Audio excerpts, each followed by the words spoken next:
G'day, my name's Des from Catalytic Converter Buyer. If you've been buying and selling catalytic converters for a while, you might have noticed some discrepancies in how pricing is done. So I just wanted to make this video today to shine a bit of light on how pricing is done and how it could be probably done a bit better.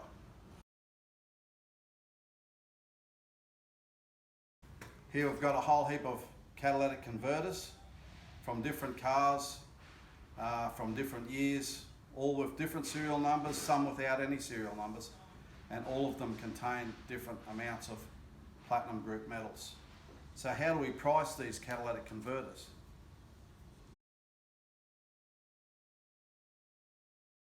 So it's been a given thing that over the years people have been using the serial numbers to grade the catalytic converters. Different companies have made different catalogues, and each company says my catalogue's the best, you should get my catalogue, and if you become one of our buyers, we'll help you out with the catalogue. So over the years, different companies have produced different catalogues. Each company says that their catalogue is the best one. Funny thing is, each catalogue will list different catalytic converters at different prices. There's no consistency. Fact is, the only real way to tell the value of any one given catalytic converter is to take the core out, pulverize it up, and then take an XRF analysis or an ICP analysis. The only way to really test is to take the core out and to analyse each one separately. Not all catalytics are made the same, and some companies put serial numbers on them, some companies didn't. If you know how the legislation works in this country, we use a European standard which determines the amount of platinum group metals that needs to go into any one catalytic converter so that it can do its job properly. In Australia, the European standard is at Euro 5 at the moment. In US, in Japan, in Europe, the European standard is Euro 6 moving on to Euro 7. In pockets of Asia, the European standard can be as low as Euro 2. So if you look at different countries as opposed to Australia, the amount of platinum group metals in any one given catalytic converter is going to be different just because of the legislation of that country.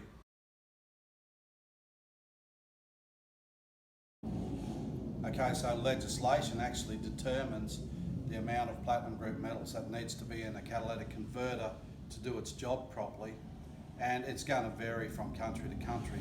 You might have a catalytic converter for a Mazda in Australia and a catalytic converter for a Mazda in, let's say, the Philippines.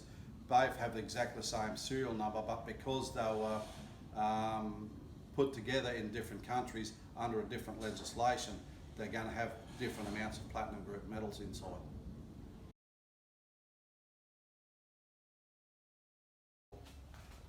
One of the other factors is that the catalyst by nature, in this case, depletes.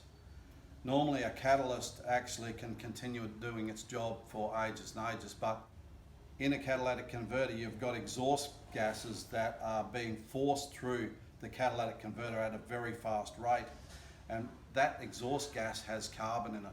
So what happens is the carbon molecules, as they're being forced through the catalytic converter, collide with the platinum group metal molecules, and some of those molecules end up going out the exhaust and out onto the road, into the atmosphere and onto the road. So what happens is the catalytic converter that's only been in a car for, let's say, 10,000 Ks, has still got a lot of platinum group metals in it. The catalytic converter that has done 300,000 Ks has got very much less platinum group metals in it, just because of that molecular breakdown. So let's say we've got three catalytic converters that are identical. Just make believe that these are exactly the same. Serial number on this one is 123, serial number on this one is 123, serial number on this one is 123. This one's done 10,000 kilometres. This one's done 50,000 kilometres. This one's done 300,000 kilometres. This one is going to be the most valuable. The fact is it's only done a little bit of work. So the catalyst hasn't depleted yet. The one that's done 300,000 kilometres may have no platinum group metals left in it at all. That's why you can get 3 catalytic converters that look exactly the same but have entirely different values.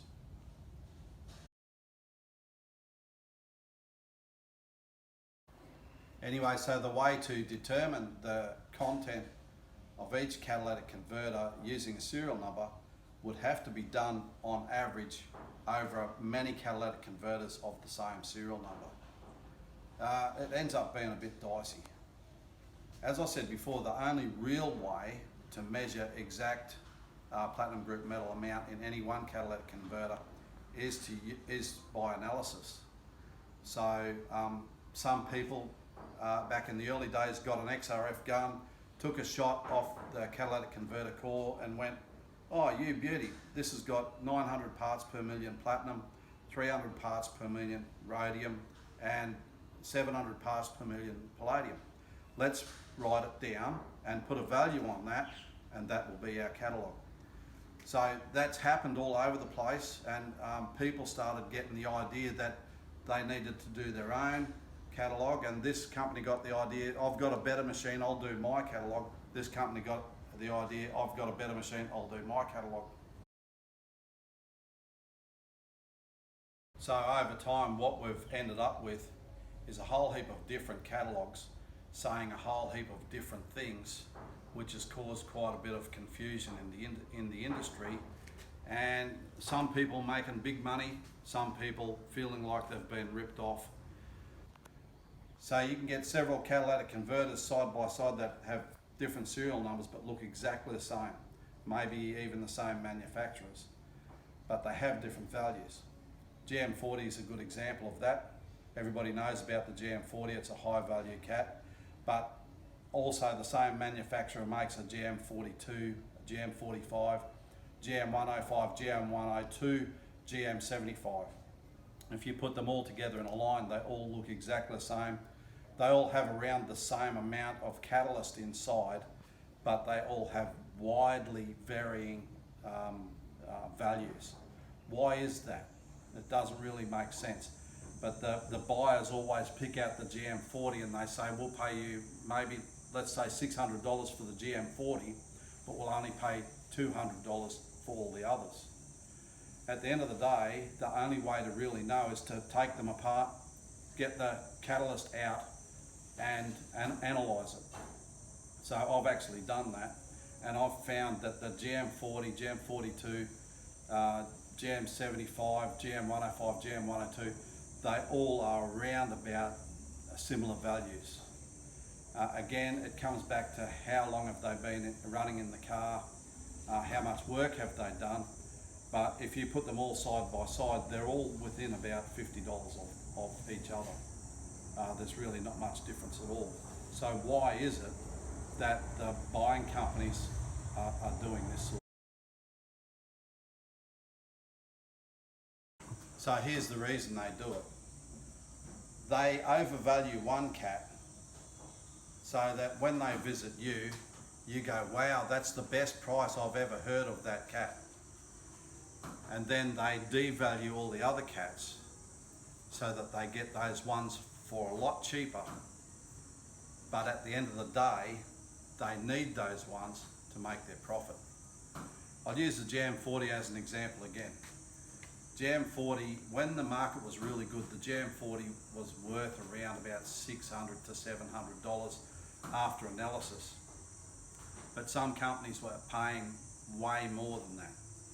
So if you've got 4 or 5 GM40s lined up and then 100 other catalytic converters, they were coming in and paying, let's say, $800 per GM40, but they'll say, "We'll take all the rest of your cats at much deflated prices or much lesser prices."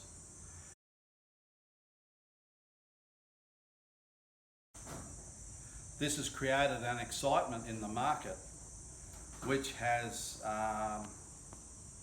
artificially driven up prices, and it's actually come to the point now where um, buyers and resellers are actually having a lot of trouble making money off these things. They're not able to make money on them like they used to be able to. It's driven profit margins right down, and it's also increased the possibility of criminal activity because of such highly inflated prices on certain catalytic converters.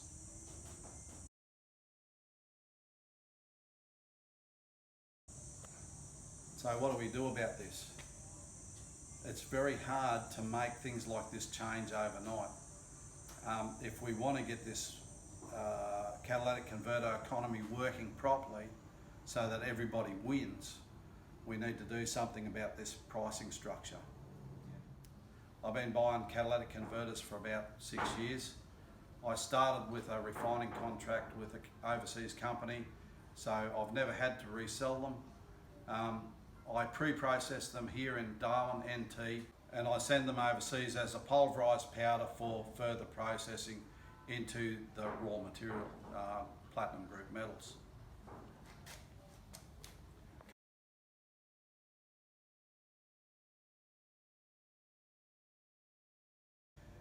They then go to a refinery overseas for the final process, which turns them into platinum, palladium and rhodium, along with other byproducts. So what I would like to do is I would like to start to change this culture of what would you call it, deceptive pricing, and I would like to put on offer what is a more transparent way of doing things. I'd like to make it available to everybody that they can have their product refined and be paid the actual amount of what it's worth when it's reduced back to the platinum group metals.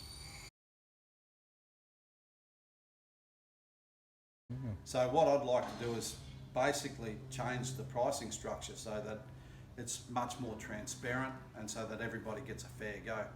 You know, the way business works is take, for me, nothing for everybody else.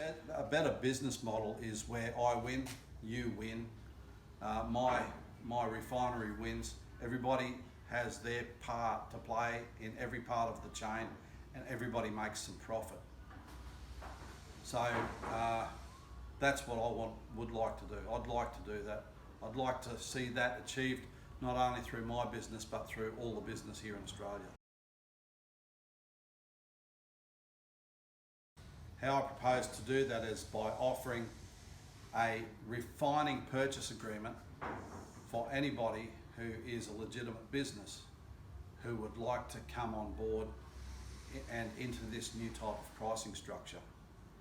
How that works is I actually will act as a broker. You can send your cats to me, or preferably you can decan yourself and send me ceramic monolith or send a core. I pre-process it here in Darwin. I will consolidate it with other people's catalyst and send it off to the refinery. So as I process your stock,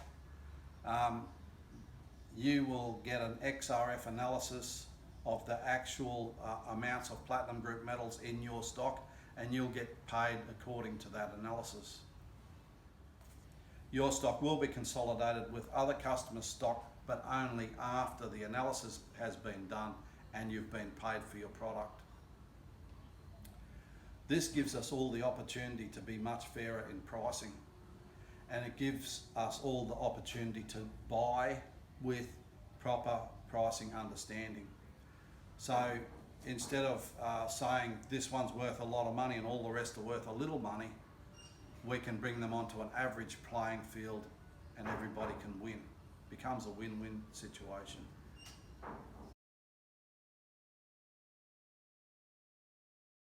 Okay, my name's Des. I'm from Catalytic Converter Buyer in Darwin, NT. I'd be interested to hear from you. If you've got a comment, got something to say about what I've talked about today, or if you'd like to come on board as a win-win partnership, just drop us a line. You can email me, you can give me a call. I'm available 6 days a week.